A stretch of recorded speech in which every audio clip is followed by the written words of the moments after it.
നമസ്കാരം. റെക്കോർഡിലേക്ക് കുതിച്ച സ്വർണ്ണവില ഇന്ന് ബ്രേക്കിട്ടിരിക്കുകയാണ്. ഈ ആഴ്ച നേരിയ തോതിലെങ്കിലും വിലയിൽ ചാഞ്ചാട്ടം കാണാൻ കഴിയുമെന്ന വാർത്തകൾ പുറത്തേക്ക് വരുന്നുണ്ട്. കാലത്തേക്ക് ഒരു താഴ്ച അത് സമ്മർദ്ദമുണ്ടാക്കാമെന്നും എന്നാൽ കുത്തിനെയുള്ള കുറവ് ഉണ്ടാകാൻ സാധ്യത ഇല്ല എന്നുമാണ് വിദഗ്ധരുടെ വിലയിരുത്തൽ. എന്നിരുന്നാലും ലോകമെമ്പാടുമുള്ള വികസിച്ചുകൊണ്ടിരിക്കുന്ന ഭൗമരാഷ്ട്രീയ സാഹചര്യത്തെ ആശ്രയിച്ചിരിക്കും ഇതെല്ലാം. ലോകം ഏകധ്രുവത്തിൽ നിന്ന് ബഹുധ്രുവ ലോകത്തിലേക്ക് മാറുന്നതിനാൽ ആളുകൾ എവിടെ നിക്ഷേപിക്കണമെന്ന് ശ്രദ്ധിക്കേണ്ടതുണ്ട്. ഈ പരിവർത്തന കാലയളവിൽ വിവിധ ഭൗമരാഷ്ട്രീയ മാറ്റങ്ങൾക്ക് സാധ്യതയുണ്ടാകാം. രാജ്യങ്ങൾക്കിടയിൽ സംഘർഷമുണ്ടാകാം. ബഹുധ്രുവ ലോകം സമാധാനം കൊണ്ടുവരുമോ അതോ കൂടുതൽ കുഴപ്പങ്ങളും സംഘർഷങ്ങളും സൃഷ്ടിക്കുമോ എന്നും ഉറപ്പില്ല. അത്തരമൊരു സാഹചര്യത്തിൽ വ്യക്തികൾക്കും സംഘടനകൾക്കും രാഷ്ട്രങ്ങൾക്കും ഒരുപോലെ ഉണ്ടായിരിക്കേണ്ട ഏറ്റവും പ്രധാനപ്പെട്ട ആസ്തികളിലൊന്നായി സ്വർണം തുടരും.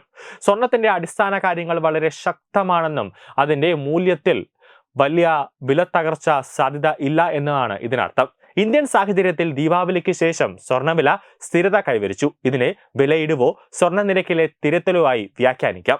ആഗോള വിപണികളിലെ സ്വർണത്തിന്റെ ആവശ്യകതയും ഇന്ത്യയിലെ സ്വർണ്ണ നിരക്കിനെ നിർണ്ണയിക്കുന്നുണ്ട്. പല രാജ്യങ്ങളും സ്വർണം വാങ്ങുന്നത് തുടരുന്നതിനാൽ വരും ദിവസങ്ങളിൽ ഇന്ത്യയിൽ സ്വർണ്ണവിലയിൽ വലിയൊരു കുറവുണ്ടാകാൻ സാധ്യത ഇല്ല എന്നാണ് അനുമാനം.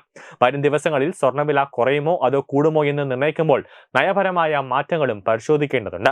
ഉദാഹരണത്തിന് RBI അടുത്തിടെ റിപ്പോ നിരക്കിൽ 25 ബേസിസ് പോയിന്റ് കുറവ് പ്രഖ്യാപിച്ചു. ഇത് സ്വർണ്ണവിലയിൽ പോസിറ്റീവ് പ്രഭാവം ചെലുത്തുമെന്നാണ് പ്രതീക്ഷിക്കുന്നത്. കുറഞ്ഞ അവസര ചെലവ് പണപ്പെരുപ്പത്തിനെതിരായ ഒരു സംരക്ഷണമായി സ്വർണ്ണത്തെ ഉപയോഗിക്കുന്നത് ഡോളറിനെതിരെ രൂപയുടെ മൂല്യം കൂടുതൽ ദുർബലമാകാനുള്ള സാധ്യത തുടങ്ങിയ ഒന്നിലധികം ഘടകങ്ങൾ സ്വാധീനം ചെലുത്തുന്നതിനാലാണിത്.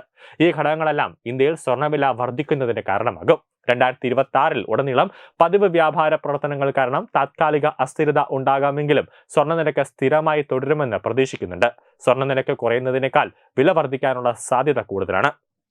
എന്നിരുന്നാലും നേരത്തെ സൂചിപ്പിച്ചതുപോലെ ബാഹ്യവും ആന്തരികവുമായ ഘടകങ്ങൾ ചില അപ്രതീക്ഷിത മാറ്റങ്ങൾക്ക് കാരണമായേക്കാം. 2026 ശേഷം ലോകമെമ്പാടുമുള്ള അതിവേഗം മാറിക്കൊണ്ടിരിക്കുന്ന ഭൗമരാഷ്ട്രീയ സാഹചര്യം കാരണം കൃത്യമായ പ്രവചനങ്ങൾ നടത്തുന്നത് ബുദ്ധിമുട്ടാണ്. എന്നിരുന്നാലും സ്വർണത്തിന്റെ സമാനതകളില്ലാത്ത ഉപയോഗക്ഷമതയും മികച്ച ബദലിന് സാധ്യത ഇല്ലാത്തതും കണക്കിലെടുക്കുമ്പോൾ ദീർഘകാല അടിസ്ഥാനത്തിൽ സ്വർണ്ണ നിരക്ക് ശക്തിപ്പെടുന്നത് തുടരും. സ്വർണം ഒരു പരിമിതമായ വിഭവമാണ്. ചെലവ് കുറഞ്ഞ രീതിയിൽ ഒരു ലാബിൽ സൃഷ്ടിക്കാൻ കഴിയില്ല. കൂടാതെ അതിന് ഫലപ്രദമായ ഒരു ബദലുമില്ല. ഈ ഘടകങ്ങളെല്ലാം സ്വർണത്തെ ദീർഘകാല അടിസ്ഥാനത്തിൽ മികച്ച നിക്ഷേപ ഓപ്ഷനുകളിൽ ഒന്നാക്കി മാറ്റുന്നു. ചുരുക്കി പറഞ്ഞാൽ വിപണിയുമായി ബന്ധപ്പെട്ട അസ്ഥിരത ഉണ്ടാകുമെങ്കിലും വിലയിൽ കുത്തനെയുള്ള ഇടിവ് സംഭവിക്കുക എന്നത് വിദൂര സ്വപ്നം മാത്രമാണ്. ന്യൂസ് ഡെസ്ക് തത്വമൈ TV.